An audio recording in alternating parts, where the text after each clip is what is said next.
Yesterday క్లాస్లో ఎవరికి ఏమైనా డౌట్స్ ఉన్నాయండి? చేశారా? Any doubts?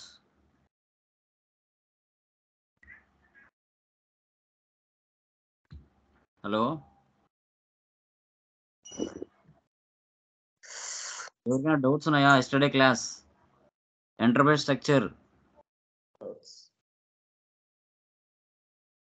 చేశారా? Yes sir. యా, ఎంతమంది కంప్లీట్ అయింది? శ్రీకాంత్, మీది కంప్లీట్ అయిందా? సార్ నాది ఇంకా కొద్ది పెండింగ్ ఉంది సార్. అది ఓకే, చేయాలి. సబ్రీష్, నీదైందా? Yes sir. Yes sir. అంతా క్లియర్గా వచ్చేసిందా? నీట్గా వచ్చింది sir. Okay, super, very good. స్లోగా చేయండి, ఏం ప్రాబ్లం లేదు. నీది గంగాధర్? పెండింగ్ ఉంది సార్, కొంచెం చేస్తున్నాను సార్. చేయాలి, ఏ రోజు ఆ రోజు కంప్లీట్ చేయండి, పెండింగ్ చేసుకోవద్దు. ఎందుకంటే క్లాసెస్ పెరుగుతూ వస్తూ ఉంటాయి, బర్డెన్ అవుతాయి. ఏ రోజు ఆ రోజు కంప్లీట్ చేసేయండి. ఏదో ఒక టైం, ఒక 1 అవర్ కేటాయించుకొని కంప్లీట్ చేయాలి. అలాగా ఉంటే మనకు బర్డెన్ అవుతాయి. ఓకేనా?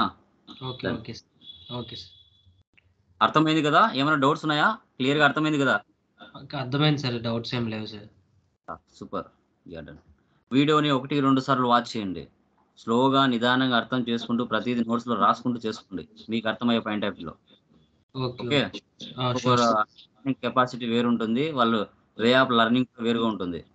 గన్ షాట్ క్వశ్చన్స్ రాసుకుంటే ఆన్సర్స్ అవే చెప్పచ్చు ఇంటర్వ్యూలో కూడా. ఓకేనా? యా, కనబడుతుందా గ్లోబల్ సెట్టింగ్స్? కనిపిస్తుంది సార్. Okay, done. చూడండి, సో లాస్ట్ క్లాస్లో మనము ఎంటర్ప్రైజ్ స్ట్రక్చర్ అంటే ఏంటో తెలుసుకున్నాం క్లియర్ కట్గా. సో ఎంటర్ప్రైజ్ స్ట్రక్చర్లో గ్రూప్ ఆఫ్ కంపెనీ క్రియేషన్ చేసుకున్నాం, కంపెనీ కోడ్స్ క్రియేషన్ చేసుకున్నాం, బిజినెస్ ఏరియాస్ క్రియేట్ చేసుకున్నాం, కంపెనీ కూడా అసైన్ చేయడం జరిగింది. ఓకే, అది ఎంత ఇంపార్టెంటో నెక్స్ట్ గ్లోబల్ సెట్టింగ్స్ కూడా అంతే చాలా చాలా చాలా ఇంపార్టెంట్. సో ఈ గ్లోబల్ సెట్టింగ్స్ అనేది కూడా చాలా ఇంపార్టెంట్, కంపల్సరీ చేసుకోవాలి. ఎందుకు చేసుకోవాలంటే మన బిజినెస్ ఫైనాన్షియల్ ఇయర్ అనేది ఇండియాది ఫాలో అవుతుందా, లేదంటే అబ్రాడ్ కంట్రీస్ ఏదైనా ఫాలో అవుతుందా అనేది మనకు తెలియాలి. ఓకే, ఇండియా ఫైనాన్షియల్ ఇయర్ ఏంటి చెప్పండి? ఇండియా ఫైనాన్షియల్ ఇయర్ చెప్పండి ఎవరైనా, ఏంటది? April to March. April to March. అమెరికాది? అమెరికాది తెలియదు sir. January to December. Okay, అది మన కంపెనీ ఇండియాలో ఉందా, అబ్రాడ్ లేకుంటే వేరే కంట్రీస్లో ఉన్నాయా, వాటి ఫైనాన్షియల్ ఇయర్ ఎలా ఫాలో అవుతున్నాయి, వాటి ఓపెనింగ్ పీరియడ్స్ కానీ క్లోజింగ్ పీరియడ్స్ కానీ ఎలా చేయాలి. ఓకే, ఫిజికల్ ఇయర్ వేరియంట్స్ ఏంటి అనేసి చూసుకోవాలి. తర్వాత ఫీల్డ్ స్టేటస్ గ్రూప్స్ అంటే ఏంటి, ఇవన్నీ కూడా తెలుసుకోవాలి. వీటన్నిటిని మనం టెక్నికల్ పారామీటర్స్ అంటాం. సో మనకి ఈఆర్పి సిస్టంలోనే కదా మనం ప్రాక్టీస్ చేస్తున్నాం. కాన్ఫిగరేషన్స్ అన్నీ కూడా ఎంటర్ప్రైజ్ రిసోర్స్ మన ప్లానింగ్లోనే చేస్తున్నాం. ఒక బిజినెస్ పారామీటర్స్ని ఒకవేళ ఏవైనా రిలేటెడ్గా బిజినెస్లో లేకపోతే వాటిని ఏ విధంగా మనం కస్టమైజింగ్ చేసుకుంటాం, ఏ విధంగా ఇంటర్ఫేస్ మనం అప్లికేషన్లకు తీసుకొని వస్తాం, ఇవన్నీ కూడా మనము గ్లోబల్ సెట్టింగ్స్లో తెలుసుకుంటాం. ఆ స్టెప్స్ ఏంటనేది కూడా తెలుసుకున్నాం. ఇది కూడా చాలా చాలా చాలా ఇంపార్టెంట్. ఓకే, చూడండి, గ్లోబల్ సెట్టింగ్స్ వాటి యొక్క టీ కోడ్స్ టోటల్గా మనకి 13 ఉంటాయి. చూడండి, first one physical year variant, T code OB29. తర్వాత assign company code to physical year variant OB37. Posting period variants OBBO. Define variants for opening and closing posting periods OB52. Assign posting period variant to company code OBBP. Define field status variants OBC4. Assign company code to field status variants OBC5. Define document types OBA7. Define document number ranges FBN1. Define tolerance group for employees OBA4. Define tolerance group for GL accounts OBA0. Assign users to tolerance group OB57. Enter global parameters OBY6. Okay, ఇవన్నీ కూడా మనం global సెట్టింగ్స్లో గుర్తుపెట్టుకోవాలి. వీటికి సంబంధించిన మనం configurations కూడా చేయాలి. Manual path ద్వారా కూడా వెళ్దాం, వీళ్ళైతే మన టీ కోడ్స్ అనేది యూజ్ చేద్దాం. ఓకేనా? డన్. రెండు వేస్ కూడా మీరు గుర్తుపెట్టుకోండి. Okay, yeah. ఫస్ట్ చూస్తే ఫిజికల్ ఇయర్ వేరియంట్ అంటే ఏంటి, వీటి టీ కోడ్ OB29. సో యాక్చువల్గా మనం చెప్పుకున్నాం ఇండియా ఫైనాన్షియల్ ఇయర్ వచ్చేసి ఏప్రిల్ టు 31st మార్చ్ అని.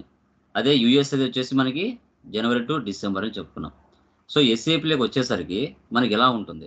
ఎస్ఏపి డిఫాల్ట్ క్యాలెండర్ సిస్టమ్ ఎన్ని మంత్స్ను అలో చేస్తుంది అంటే 16 మంత్స్ని అలో చేస్తుంది. ఇక్కడ మంత్స్ని పీరియడ్ అని చెప్పుకుంటాం, మంత్స్ని period. So maximum amount of 16 periods for posting in each physical year. అంటే ఒక ఫైనాన్షియల్ ఇయర్లో 16 మంత్స్ని ఇది క్యాలిక్యులేట్ చేస్తుంది. ఎందుకు క్యాలిక్యులేట్ చేస్తుందనే చూద్దాం. సో యాక్చువల్గా 12 అనేది రెగ్యులర్ పీరియడ్స్. ఇవి కామన్గా మన ఫైనాన్షియల్ ఇయర్ ఎలా ఉంటుందో అలా కామన్ రెగ్యులర్ పీరియడ్స్. తర్వాత 4 స్పెషల్ పీరియడ్స్ ఉంటాయి. ఆ స్పెషల్ పీరియడ్స్ ఎందుకు ఉపయోగిస్తాం సార్ అంటే ఆడిట్ కరెక్షన్స్ కోసం, మంత్ ఎండ్ యాక్టివిటీస్ కోసం, లైక్ అక్యూరల్ డెఫరల్ వాటి కోసం, ట్యాక్స్ పోస్టింగ్ కోసం, వాటి కోసం ఈ 4 మంత్స్ని ఎక్స్ట్రాగా ఉపయోగిస్తాం. ఎందుకంటే ఏవైనా అప్ అండ్ డౌన్స్ ఏమైనా ఉంటే వాటిని కరెక్షన్ చేసుకోవడానికి కోసం ఉపయోగిస్తాం ఆ 4 స్పెషల్ పీరియడ్స్ అనేటివి. ఓకే, ఇండియా కంపెనీస్ ఏం ఫాలో అవుతుంది సార్ ఫైనాన్షియల్ ఇయర్ అంటే ఏప్రిల్ 1 టు మార్చ్ 31 ఫాలో అవుతుంది. ఇవి టోటల్గా 12 పోస్టింగ్ పీరియడ్స్ ఉంటాయి. ఇందుకు గాను ఎస్ఐపి కంపెనీ ఏం వేరియంట్ని డిఫైన్ చేసింది డిఫాల్ట్గా అంటే V3 వేరియంట్ని డిఫాల్ట్గా డిఫైన్ చేసింది ఇండియాకు. ఇండియా ఫైనాన్షియల్ ఇయర్ అంటే కంపెనీ ఇండియాలో ఉంది అంటే వాళ్ళు V3 వేరియంట్ని ఉపయోగించమని చెప్పింది. ఒకవేళ యుఎస్ఏ కంపెనీ ఉందనుకోండి, వాటిలో కూడా 12 పోస్టింగ్ పీరియడ్స్ ఉంటాయి. బట్ జనవరి 1 టు డిసెంబర్ 31 ఇది ఫైనాన్షియల్ ఇయర్ కింద వాళ్ళు తీసుకున్నారు యుఎస్ఏకి. బట్ వాటికి ఎస్ఏపి ఏం డిఫైన్ చేసింది వేరియంట్ అంటే K4. సో K4 వేరియంట్ని డిఫైన్ చేసింది. ఆ V3కి 4 స్పెషల్ పీరియడ్స్ ఉంటాయి, K4కి 4 స్పెషల్ పీరియడ్స్ ఉంటాయి. కొన్ని స్టార్టప్ కంపెనీస్ ఉంటాయి, మధ్యలో స్టార్ట్ చేస్తారు బిజినెస్ని, జూలై ఆర్ జూన్ లేదా అక్టోబర్, అది ఎండ్ అవుతుంది సెప్టెంబర్కి. తర్వాత 4 స్పెషల్ పీరియడ్స్ ఉంటాయి. ఎందుకంటే కొన్ని స్టార్టప్ కంపెనీస్ మధ్యలో స్టార్ట్ చేస్తారు ఫైనాన్షియల్ ఇయర్ లేకుండా, అలాంటి సిచ్యువేషన్స్లో అనమాట. సో ఈచ్ పీరియడ్ ఏమంటారంటే ఫిజికల్ ఇయర్ని కాల్డ్ పోస్టింగ్ పీరియడ్స్ అంటారు. ఈచ్ పీరియడ్ని పోస్టింగ్ పీరియడ్స్ అని చెప్పుకుంటాం. యా, ఇక్కడ ఇయర్ డిపెండెంట్, ఇయర్ ఇండిపెండెంట్ అంటే ఏంటో చూద్దాం. సో ఇయర్ డిపెండెంట్ అంటే అనేది ఏంటి? ఇప్పుడు మన ఇండియా అనేది ఇయర్ డిపెండెంటా లేకుంటే ఇయర్ ఇండిపెండెంట్ అండి? చెప్పండి ఎనీబడి.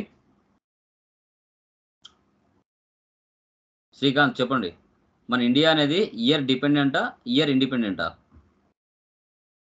Dependent sir. ఇయర్ డిపెండెంటా? ఓకే. నెక్స్ట్ షబీర్, ఇండిపెండెంటా డిపెండెంటా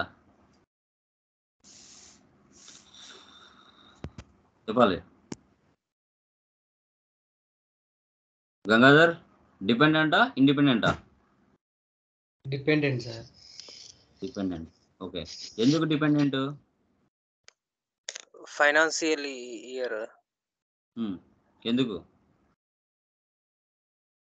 ఎందుకు డిపెండెంట్ చెప్పండి.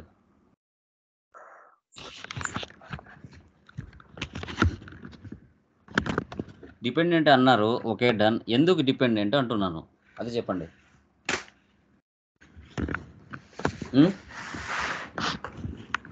శ్రీకాంత్, ఎందుకు డిపెండెంట్?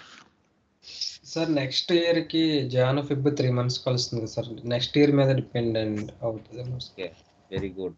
సో ఎందుకు డిపెండ్ సార్ అంటే మన ఇండియా ఫైనాన్షియల్ ఇయర్ అనేది 1 ఏప్రిల్తో స్టార్ట్ అవుతుంది. సో ఆ ఇయర్లో కంప్లీట్ అవుతుందా మంది? కాదు, నెక్స్ట్ ఇయర్ మీద ఆధారపడుతుంది. నెక్స్ట్ ఇయర్ 3 months మీద ఆధారపడుతుంది. సో అందుకోసం మన ఇండియా ఫైనాన్షియల్ ఇయర్ అనేది ఇయర్ డిపెండెంట్ కిందకి వస్తుంది. ఓకే, సో అందుకు గాను మనం దాన్ని ఏమని డినోట్ చేస్తామంటే మైనస్తో డినోట్ చేస్తాం, మైనస్తో. ఓకే, సో ఏప్రిల్ 1 నుంచి స్టార్ట్ అవుతుంది ఫైనాన్షియల్ ఇయర్, 31కు ఎండ్ అవుతుంది. ఇది ఇండియా ఫైనాన్షియల్ ఇయర్. బట్ మన ఇండియా ఫైనాన్షియల్ ఇయర్ అనేది డిపెండెంటా ఇండిపెండెంట్ అంటే డిపెండెంట్ అని చెప్పాలి. ఎందుకంటే వేరే సంవత్సరంలో 3 నెలల మీద ఆధారపడుతుంది, జనవరి, ఫిబ్రవరి, మార్చ్. సో కాబట్టి దీనికి ఎస్ఏపి డినోట్ మైనస్తో డినోట్ చేస్తుంది. తర్వాత ఇయర్ ఇండిపెండెంట్, ఇది 1 జనవరి నుంచి 31 డిసెంబర్ వరకు ఉంటుంది. ఇది నో డిపెండెంట్, ఇది నెక్స్ట్ ఇయర్ మీద ఆధారపడరు. యూఎస్ఏ వాళ్ళు ఒకే ఇయర్లోనే ఫైనాన్షియల్ ఇయర్ అనేది కంప్లీట్ అవుతుంది.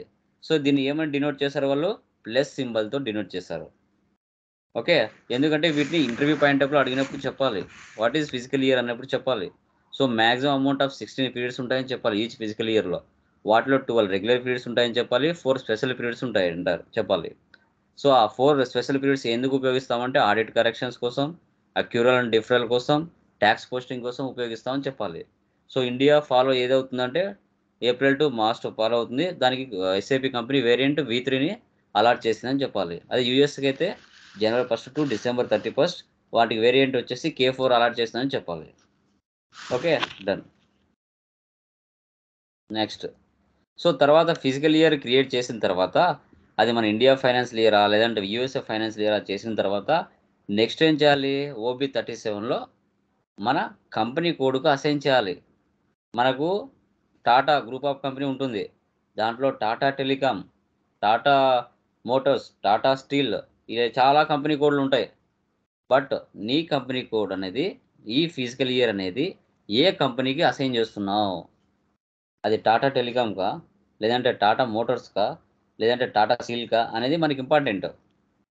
ఓకే, సో కాబట్టి after completion of the physical year variant you must be assigned company code to physical year variant. So ఒక ఫిజికల్ ఇయర్ వేరియంట్తో 10 కంపెనీ కోడ్లకైనా అసైన్ చేయొచ్చు. ఆ facility ఎస్ఐపిలో మనకు ఉంది. ఓకేనా? సో నువ్వు ప్రజెంట్ ఏ కంపెనీ కోడ్ల కింద చేస్తున్నావో ఆ కంపెనీ కోడ్కి అసైన్ చేయాలి కంపల్సరీగా ఫిజికల్ ఇయర్ వేరియంట్ని. అసలు ఎందుకంటే అది ఇండియాది అసైన్ చేస్తున్నావా లేదంటే వేరే కంట్రీకి సంబంధించిన అసైన్ చేస్తున్నావా అనేది ఇంపార్టెంట్. ఓకే, సో అది. Next third one, posting period variants OBBOలో చేస్తాం. పోస్టింగ్ పీరియడ్ వేరియంట్స్ అంటే మంత్స్ అనమాట. ఇక్కడ చూడండి, posting period variant is used to control which accounting period is open for posting. So ఒక నెలలో మనం ట్రాన్సాక్షన్స్ ఏమైనా పోస్ట్ చేయాలి అంటే ఫస్ట్ ఆ నెలను ఓపెన్ చేయాలి. సో ఆ ఓపెన్ చేసిన తర్వాత ఆ మంత్ అయిపోయింది. ఫర్ ఎగ్జాంపుల్ మనము ఫిబ్రవరి మంత్లో ఉన్నాను. ఈ ఫిబ్రవరి మంత్ అనేది ఓపెన్ చేయాలి. ఫస్ట్ ఓపెన్ చేసి ఆ మంత్లో 28 రోజులు ఉంటాయి. ఆ 28 రోజులు మనం ట్రాన్సాక్షన్ జరుగుతాయి రియల్ టైంలో. సో తర్వాత దాన్ని మళ్ళీ ఏం చేయాలి? క్లోజ్ చేయాలి. Every organisation which has monthly closing. ఓకేనా? కంపల్సరీ ఓపెన్ చేయాలి, మళ్ళీ క్లోజ్ చేసుకోవాలి. డన్. సో తర్వాత ఇక్కడ ఏంటంటే వన్ పోస్టింగ్ పీరియడ్ వేరియంట్ని మెనీ కంపెనీ కోడ్స్కు అసైన్ చేయొచ్చు. Usually every posting period is assign to one company code. So posting period అంటే ఏంటి? మనకు month, but you could assign one posting period variant many company codes కూడా assign చేయొచ్చు. So ఇక్కడ posting periods open and closed for all company codes in SAP by posting period variants. ఇది చాలా చాలా important అనమాట. ఓకే, ఇక్కడ examples ఇచ్చాను, 12 months ఇచ్చాను. ఓకే, ఇప్పుడు ఇండియా ఫైనాన్షియల్ ఇయర్ వచ్చేసి 1 ఏప్రిల్ స్టార్ట్ అవుతుందని మీరు చెప్పారు. బట్ 1 ఏప్రిల్ అనేది మనం ఏ మంత్ కింద తీసుకోవాలి చెప్పండి? ఇది 4వ మంత్ కిందకి వస్తుందా 1వ మంత్ కిందకి వస్తుందా ఏప్రిల్ అనేది ఇండియా ఫైనాన్షియల్ ఇయర్ ప్రకారంగా? చెప్పండి. ఏప్రిల్ మంత్ అనేది 1వ మంతా లేదంటే 4వ మంతా ఇండియా ఫైనాన్షియల్ ప్రకారంగా? Anybody? First month. First month. Okay, good. ఇంకా రిమైనింగ్ వాళ్ళు 4th మంతా 1 మంతా చెప్పండి? First month sir. India financial ప్రకారంగా ఏప్రిల్ అనేది ఏమవుతుంది? ఫస్ట్ మంత్ అవుతుంది. ఎందుకంటే మన కంపెనీ అనేది ఇండియాలో ఉంది. సో ఏప్రిల్ నుంచి స్టార్ట్ అవుతుంది మన ఫైనాన్షియల్ ఇయర్. కాబట్టి ఏప్రిల్ని 1 అని తీసుకోవాలి. మేని ఏం తీసుకోవాలి? 2 తీసుకోవాలి. సెకండ్ మంత్ అలా తీసుకోవాలి. ఏప్రిల్, మే, జూన్, జూలై వీటన్నిటిని 1 2 3 4 ఆ విధంగా తీసుకోవాలి. డిసెంబర్ 9 మంత్ అవుతుంది. జనవరి నెక్స్ట్ ఇయర్ జనవరి మనకి 10. ఓకేనా? ఫిబ్రవరి 11, మార్చి 12 అవుతుంది. అలా క్యాలిక్యులేట్ చేసుకోవాలి మీరు. ఓకేనా సార్? ఏప్రిల్ మంత్ అనేది యాజ్ ఏ ఫైనల్ క్యాలెండర్ ప్రకారంగా 4వ మంత్ కదా సార్, మీరు 1వ మంత్ ఎందుకు తీసుకుంటారు సార్ అని డౌట్ వస్తుంది. అలా రాకూడదు. మన ఇండియా ఫైనాన్షియల్ ఇయర్ ఏంటి అని తెలుసుకోవాలి. ఓకే, అదే అమెరికాది అయితే 4వ నెల వస్తుంది. అట్లా మీరు గుర్తుపెట్టుకోవాలి పోస్టింగ్ పీరియడ్ వేరియంట్స్ అనేది OBBOలో. ఓకే, తర్వాత next define variants for opening and closing posting periods OB52. ఇది చాలా చాలా చాలా ఇంపార్టెంట్. ఇక్కడ కన్నా మీరు ఎంట్రీస్ పోస్ట్ చేయాలి అంటే అది సేల్స్ అయినా పర్చేస్ అయినా GLs అయినా ఏవైనా కానీ పోస్ట్ చేయాలంటే ఫస్ట్ కస్టమర్స్కి, వెండర్స్కి, GLస్కి, అసెట్స్కి వీటన్నిటికి కూడా మనం పోస్టింగ్ పీరియడ్స్ అంటే మంత్స్. ఓకే, ఆ మంత్స్ అనేది ఓపెన్ చేసుకోవాలి. ఏ సంవత్సరం, ఏ ఫైనాన్షియల్ ఇయర్, ఏ నెల అనేది మనం కంపల్సరీ ఓపెన్ చేసుకోవాలి. ఓపెన్ చేయకపోతే ఎంట్రీస్ పాస్ అవ్వవు, గుర్తుపెట్టుకోవాలి. ఓకేనా, ఇది చాలా ఇంపార్టెంట్ OB52 అనేది. ప్రజెంట్ మనం ఏ మంత్ అయితే వర్క్ చేస్తున్నామో ఆ మంత్ మాత్రమే ఓపెన్ అండ్ క్లోజ్లో ఉండాలి. ఓకేనా. సో తర్వాత అన్ని మంత్లు ఓపెన్ చేసుకోవాల్సిన అవసరం లేదు రియల్ టైంలో. ఇప్పుడు ఫిబ్రవరి మంత్ అండి, ఇది మన ఇండియా ఫైనాన్షియల్ ప్రకారంగా ఎన్నో మంత్ అవుతుంది చెప్పండి ఎనీబడి? ఇండియా ఫైనాన్షియల్ ప్రకారంగా ఫిబ్రవరి మంత్ అనేది ఎన్నో నెల? 11th month sir. 11th month. Very good. So ఫిబ్రవరి అనేది 11th మంత్ అవుతుంది. 2 మంత్ అవుతుందని చెప్పకూడదు. జనవరి ఫిబ్రవరి 2వ మంత్ కదా సార్ అని చెప్పకూడదు, 11th మంత్ అవుతుంది. సో ఇప్పుడు మనము 11th మంత్లో ట్రాన్సాక్షన్స్ పోస్ట్ చేయాలంటే ఆ మంత్ ఓపెన్ చేసుకొని ఆ మంతే క్లోజ్ చేసుకోవాలి. ఇంకా రిమైనింగ్ జనవరి, డిసెంబర్ ఇవన్నీ ఓపెన్లో పెట్టకూడదు, వాటన్నిటిని నోలో పెట్టచ్చు. ఇప్పుడు మార్చి మంత్ ఉంది ఫిబ్రవరి తర్వాత, ఆ మార్చి మంత్ కూడా ఓపెన్ చేయకూడదు. మనం ఏ మంత్ అయితే వర్క్ చేస్తున్నామో అదే మంత్ మాత్రం వర్క్ చేసుకోవాలి రియల్ టైంలో. అన్ని మంత్లు ఓపెన్ చేసుకోకూడదు, ఫ్రంట్ టు బ్యాక్ రెండు ఓపెన్ చేయకూడదు. ప్రజెంట్ కరెంట్ పీరియడ్ మంత్ ఏదైతే ఉందో అదే ఓపెన్ చేసుకొని పెట్టుకోవాలి. చూడండి, only the current posting period is open for posting, all other posting periods are closed. Front కానీ బ్యాక్ కానీ ఈ 2 మంత్లు అన్ని క్లియర్ నోలో పెట్టాలి, అంటే క్లోజ్ చేసేసేయాలి, ఓపెన్లో ఉండకూడదు. కరెక్ట్ మంత్ ఏదైతే ఉందో ఆ మంత్లోనే ఓపెన్ చేసి పెట్టుకోవాలి. ఓకే.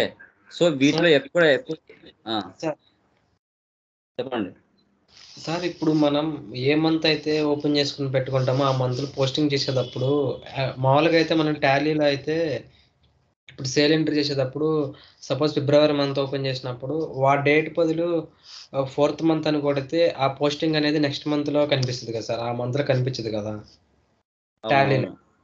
కానీ ఇక్కడ మనం కూడా సేమ్ ఒకవేళ బై మిస్టేక్ డేట్ మంత్ అనేది మెన్షన్ చేసేటప్పుడు మంత్ రాంగ్ ఇచ్చినప్పుడు ఆ మంత్లోకి వెళ్ళిపోద్ది సార్, లేకపోతే మనకి ఏమన్నా ఎర్రర్ మెసేజ్ అని చూపిస్తుంది? ఎంట్రీ పోస్ట్ అవ్వదు అసలు. అది ఎర్రర్ మెసేజ్ అని చూపిస్తుందా సార్ మనకి, ఇలా రాంగ్ ఇచ్చారని చెప్పేసి? అసలు ఎంట్రీ పోస్ట్ అవ్వదు అసలు. ఓకే, డిఫరెన్స్ దానికి నీకు డిఫరెన్స్ ఏంటంటే అదే, ఎంట్రీ పాస్ అవ్వవు. నువ్వు ఏ మంత్ అయితే ఉంటావో ఆ మంత్లో సంబంధించి ఉంటాయి, రిమైనింగ్ ఎంట్రీస్ పాస్ అవ్వవు. అదే సార్, మనం పాస్ చేసేటప్పుడు ఒకవేళ మనం బై మిస్టేక్ అంటే సెకండ్ మంత్ ఫిబ్రవరి మంత్ కొట్టపోయి మార్చ్ అని కొట్టేసి బై మిస్టేక్ హ్యూమన్ మిస్టేక్ వల్ల అది నెక్స్ట్ మంత్ టాలీలో అయితే వెళ్ళిపోద్ది కదా, ఇందులో అయితే మనకి ఎర్రర్ మెసేజ్ చూపిస్తుంది కదా సార్? ఎంట్రీ పడదు అసలు. ఓకే. సో యువర్ ఇవి posting periods are not open అని చూపించేస్తుంది, మీ కింద ఎర్రర్ వస్తుంది. Okay okay sir. ఓకేనా. Okay sir. దీంట్లో మనకి ఎక్కడ ఎక్కువ ఎర్రర్స్ వస్తాయంటే month end activities, year end activities, వాటిలలో ఎక్కువ ఎర్రర్స్ వస్తాయి మనకి. ఓకేనా. ఓకే. తర్వాత next assign posting period variant to company code. OBBPలో మన కంపెనీ కోడ్ ఏదైతే ఉందో వాటికి పోస్టింగ్ పీరియడ్స్ని అసైన్ చేయాల్సి వస్తుంది.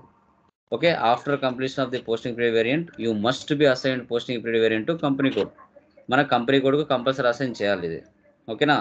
సో అది, సో ఇక్కడ OB52లో నువ్వు వెండర్కి సంబంధించి, కస్టమర్కి సంబంధించి, GLకి సంబంధించి, అసెట్కి సంబంధించి ఈ ట్రాన్సాక్షన్స్ అన్నీ పోస్ట్ అవ్వాలి అంటే ఫస్ట్ వాటికి అన్ని మంత్లకి అంటే 11 మంత్ ఏ మంత్ అయితే కరెంట్ మంత్ ఉందో ఆ మంత్లో ఆ ట్రాన్సాక్షన్స్ పోస్ట్ అయ్యే విధంగా మంత్ ఓపెన్ చేసుకోవాలి.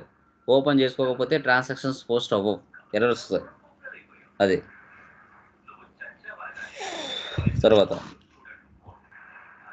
తర్వాత define field status variant OBC4.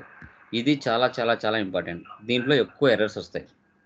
Okay, ఈ ఫీల్డ్ స్టేటస్ వేరియంట్ అనేది మనకి వేటిని కంట్రోల్ చేస్తాయి అని చూసుకుంటే ఫీల్డ్ స్టేటస్ గ్రూప్స్ వచ్చేసి GLస్ని కంట్రోల్ చేస్తాయి. సో ఎందుకు సార్ ఫీల్డ్ స్టేటస్ గ్రూప్స్ అనేది GLస్కి లింక్ అయి ఉంటాయంటే, సో ఇప్పుడు మనం GLస్ క్రియేట్ చేస్తాం, పర్చేజు, సేలు, శాలరీసు, రెంట్, టెలిఫోన్ బిల్ ఇవన్నీ కూడా. సో వీటన్నిటిని క్రియేషన్ చేసేటప్పుడు వీటికి బ్యాక్ ఎండ్లో ఫీల్డ్ స్టేటస్ గ్రూప్స్ని అలాట్ చేయాలి మనం క్రియేషన్ చేసేటప్పుడు. సో వాటితో ఇవి లింక్ అయి ఉంటాయి. సో ఇది చాలా చాలా ఇంపార్టెంట్, ఇక్కడ ఎక్కువ ఎర్రర్స్ వస్తాయి. ఓకే, సో ఈ ఫీల్డ్స్ అంటే ఏంటి సార్ అనేది మీకు డౌట్ వస్తుంది. ఓకే, ఇక్కడ చూడండి, సప్రెస్, ఆప్షనల్, రిక్వైర్, డిస్ప్లే అనే ఆప్షన్స్ ఉన్నాయి. ఈ ఫీల్డ్స్ ఏంటంటే మనం ఒక కస్టమర్ పోస్టింగ్ కానీ వెండర్ పోస్టింగ్ చేసేటప్పుడు మనకి రిక్వైర్లో ఏముండాలి, సో కస్టమర్ ఒక వెండర్ పోస్టింగ్ చేస్తున్నాం అనుకోండి, పర్చేజ్ డేట్ ఉండాలి, వాళ్ళ పేరు ఉండాలి, నెంబర్ ఉండాలి, వాళ్ళ డీటెయిల్స్ ఉండాలి, ఎంత అమౌంట్ అనేది ఫీల్డ్ ఉండాలి. అంటే వీటన్నిటిని ఫీల్డ్స్ అంటాం. డేట్ అనేది ఒక ఫీల్డ్, ఓకే, నెంబర్ అనేది ఒక ఫీల్డ్, కస్టమర్ వెండర్ పేరు అనేది ఒక ఫీల్డ్, అమౌంట్ అనేది ఒక ఫీల్డ్. ఇవన్నీ ఏంటి ఫీల్డ్స్ అంటాం. ఓకే, ఈ ఫీల్డ్స్ మనం సపరేట్స్లో పెట్టుకోవచ్చు, కావాలనుకుంటే వద్దనుకుంటే మనకి కావాలనుకుంటే రిక్వైర్లో పెట్టుకోవచ్చు. అంటే రిక్వైర్ అంటే కంపల్సరీ ఇవ్వాలి. రిక్వైర్ పెట్టుకుంటే నువ్వు టెక్స్ట్ ఇచ్చినావు, వెండర్ ఇన్వాయిస్ అని టైప్ చేయాలి, చేయకపోతే ఎంట్రీ పాస్ కాదు. ఎందుకంటే రిక్వైర్లో పెట్టుకున్నావు ఆప్షన్. లేదు అవసరం లేదనుకుంటే సపరేట్స్లో పెట్టుకోవచ్చు. సపరేట్స్లో పెట్టుకుంటే నువ్వు అది వెండర్ ఇన్వాయిస్ అని ఇచ్చినా ఇవ్వకపోయినా ట్రాన్సాక్షన్ పోస్ట్ అవుతుంది. ఇంకా ఆప్షనల్లో పెట్టుకుంటే the field is available on the screen, you can keep it blank or fill it. ఆప్షన్లో పెట్టుకుంటే నువ్వు ఇస్తే ఇవ్వచ్చు, లేదంటే లేదు. సపరేట్స్ అయితే the field is hidden on the screen, ఇది హైలైట్ కాదు. సపరేట్స్లో పెడితే రిక్వైర్లో పెడితే కంపల్సరీగా ఫిల్ చేయాలి నువ్వు. The field is available on the screen and you have to fill it. అది నువ్వు ఇవ్వకపోతే ఆ ఎంట్రీ పాస్ కాదు. డేట్ మ్యాండేటరీ పెట్టినావు, ఆ ఫీల్డ్ ఫిల్ చేయాలి, లేకుంటే ట్రాన్సాక్షన్ పోస్ట్ కాదు.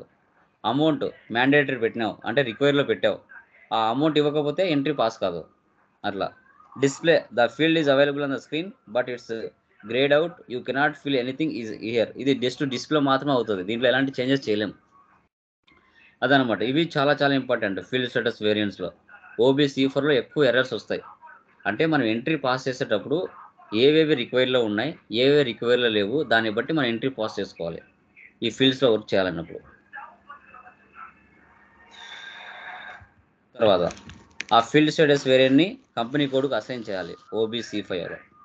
Okay, done. తర్వాత డిఫైన్డ్ డాక్యుమెంట్ టైప్స్ OBA7. ఇవి చాలా చాలా చాలా ఇంపార్టెంట్. ఇవి ప్రీ డిఫైన్డ్గా SAP FICOలో SAP కంపెనీ వాళ్ళు ఇచ్చేస్తారు ఈ డాక్యుమెంట్ టైప్స్ అనేది. ఎందుకంటే ఇప్పుడు మనకి ఈ డాక్యుమెంట్ టైప్స్కి నెంబర్ రేంజెస్ కూడా ఉంటాయి కంపల్సరీగా. ఇది క్లయింట్ లెవెల్లో ఇంపార్టెంట్. కస్టమర్స్ ఉన్నారా, వెండర్స్ ఉన్నారా, ఓకేనా. సో తర్వాత కస్టమర్ పేమెంట్స్ ఉన్నాయా, వెండర్ పేమెంట్స్ ఉన్నాయా, సో తర్వాత అసెట్ పోస్టింగ్ ఏమైనా ఉన్నాయా లేవా, ఇవన్నీ కూడా చాలా ఇంపార్టెంట్ క్లయింట్ లెవెల్లో.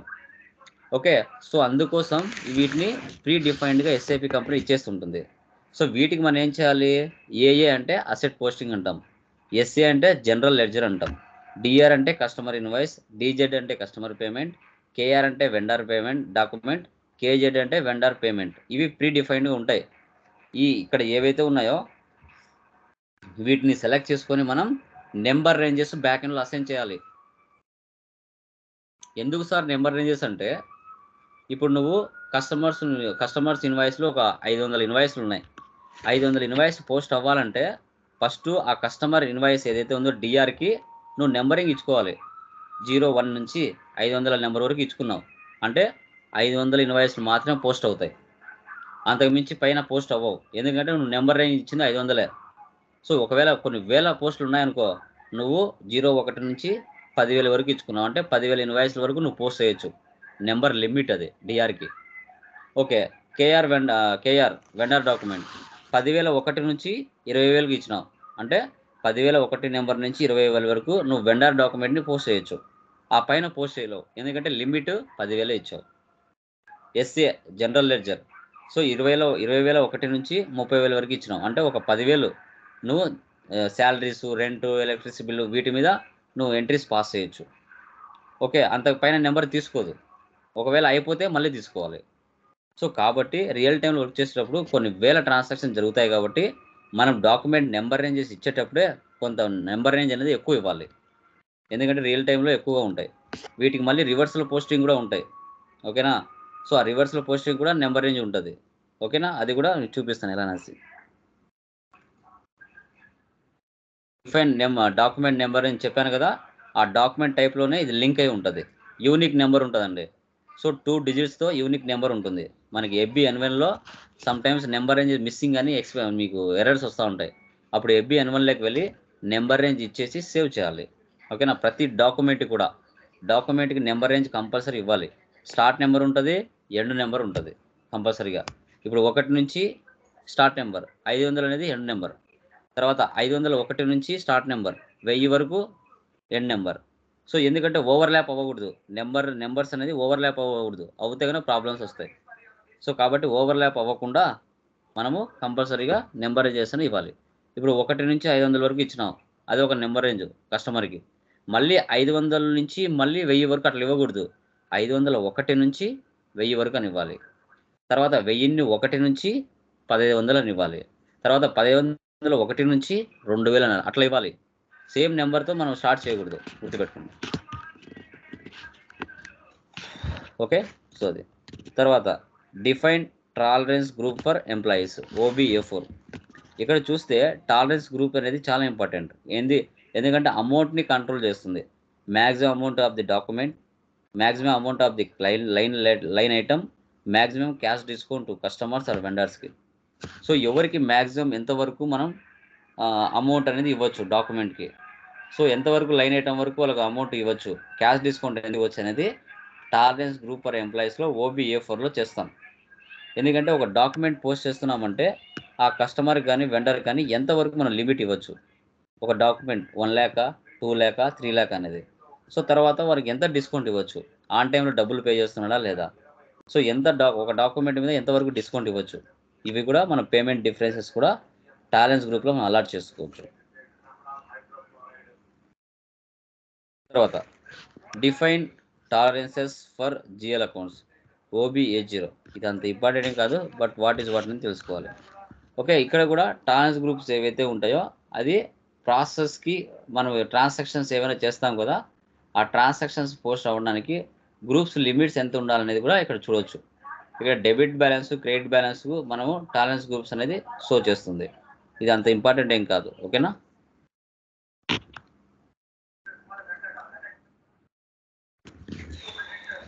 తర్వాత assign users to tolerance group OB57.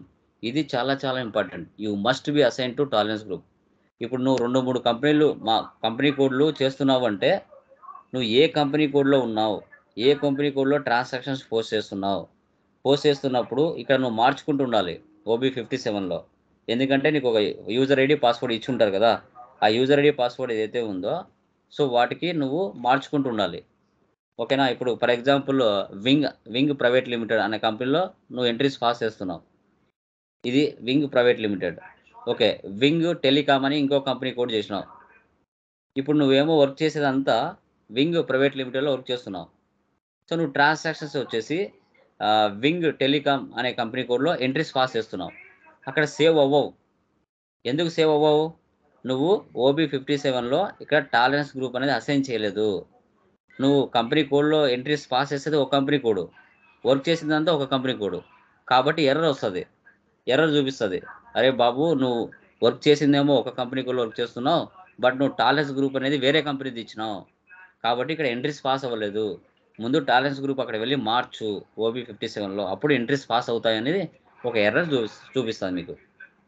కాబట్టి ఇక్కడ కంపెనీ కోడ్లో నువ్వు మార్చి ఎంట్రీస్ పాస్ చేస్తున్నప్పుడు assign users to tolerance group అనేది కంపల్సరీగా మార్చుకుంటూ ఉండాలి OB57లో.